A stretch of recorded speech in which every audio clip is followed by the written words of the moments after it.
Navigating life's journey, we persist through challenges to uncover deeper meaning and purpose. Perseverance unveils true purpose, transcending life's trials. Are you ready for the journey? Oh, hey, journeyman, journeyman. Hey, it's Hero's Journey with Dr. D, and we are in them streets. I just got back from Shy. Yeah, what's this tag? Top fans, I don't know what that is. I just came back from Chicago, y'all. Went home. Why'd I go home? Because we had a weekend my high school. First time ever that I've ever been to my all-class high school reunion. Simeon Wolverine, class of 1987. It is really cool, y'all. The whole trip is cool. Got to see my older brother, eat lunch with my nephew. I go to the park with my great niece and great nephew. Got to hang out with my twin, extra ball players from high school, old friends. I got the grill, and I became a grill master before that. Never have been, never thunk it, never thought it. But I was, and it was good. It was cool. It was really good time. I think I still got a little over. I think I may be still a little tired, but we're going to do what it's going to do. So by me saying I'm a little tired, I think I'm probably going to get some popcorn and go with some research, the information that needs to be done.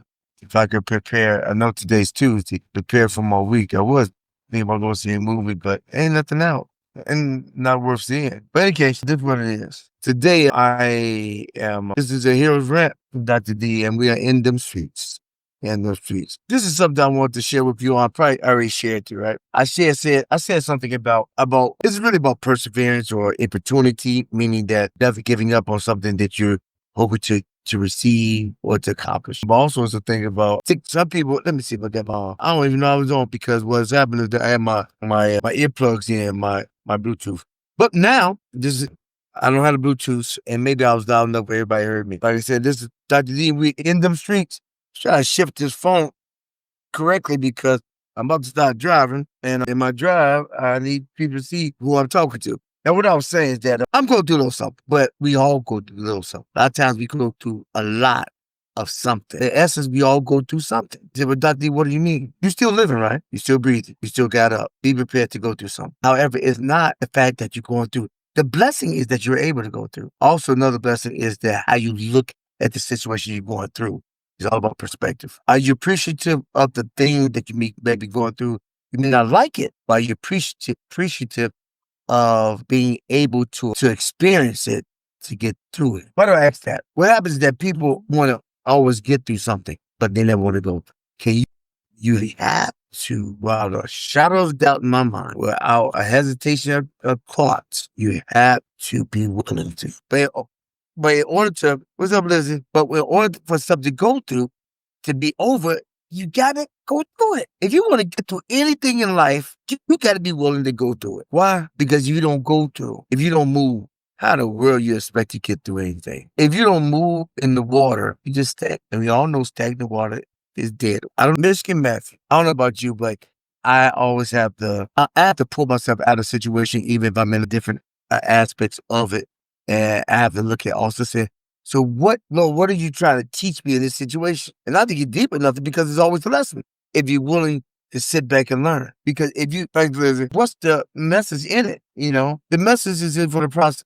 The message is always in the process.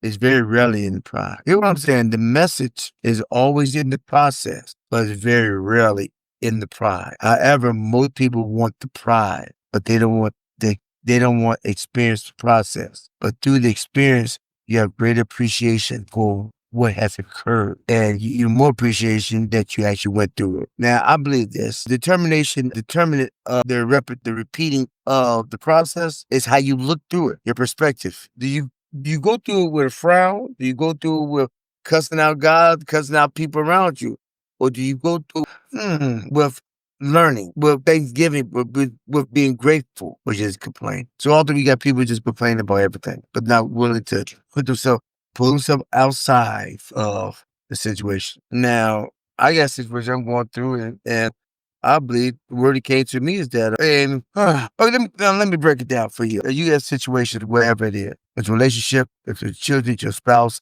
It's with your job. It's with it could be your car. It could be wherever you are. It's your heart, and wherever you are fighting hard to maintain or to get or to keep safe. It's a possibility the thing that you're fighting hard to keep may be the idol that's keeping you down, may keeping you back, the thing that's giving you anxiety. And when I was in Chicago, I believe that what came to me, I mean that.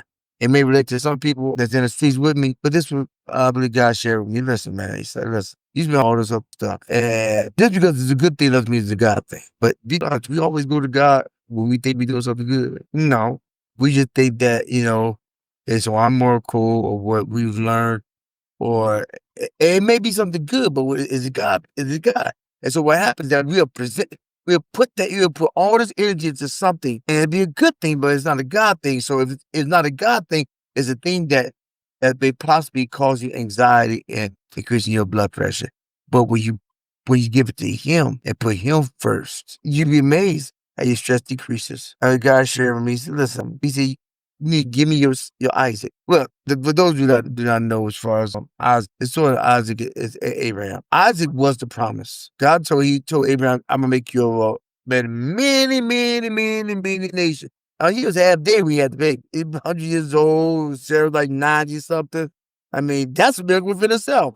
But now he had the baby, right? He got the son, Isaac, laughter, the son. But then God said you got to sacrifice. You got to give them to me. A lot of people, you have something. It may be a child, it may be a spouse, it may be a job. It's something in your life that you cherish so much and you fight hard to keep. What's a preserve? It may be Isaac, and it may be whereas I may be telling you, like you told me, say, give me your Isaac. If you give me your Isaac, I'll reveal the purpose, or I'll pull out the purpose. You know your purpose, but your purpose hasn't manifested in the fullness. But if I present that to Him and give it to Him because I trust Him, then He said, you'll get your promise. See, Abraham, he trusted God because God said he'd be better. He didn't know what he would do. He's gonna raise from the dead. Another kid. He's gonna get another kid. He didn't know, but he trusted God. And then Proverbs 3:5 says, "Trust in the Lord with all thy heart, and lean not to your understanding." But you think he wanted to do it? Man, he was hurt, but he trusted God. I believe when he was walking up that mountain, he was crying, but he still was obedient. And I think in our lives, we have things that we close to our heart, and it's difficult to just give it to God. But if you give it to God, if you give him your Isaac, you reveal your purpose. That's it right now. If you give God your Isaac, He will open up your path and reveal your purpose. Can you do that? I'm working on it. But I tell you, when I did certain things, I did feel a levity as far as be careful for nothing, but with everything but prayer. He said, cast your cares on Him because He cares. And so a lot of times we spend too much time caring about stuff that we can't change. And the thing is, we think we can change it. If we just give it to Him, put it in His hands, you'd be amazed what God can do. I am getting tired though. I'm gonna give me some popcorn. I'm gonna lay it down, y'all. So this is Hero's Journey with Dr. D.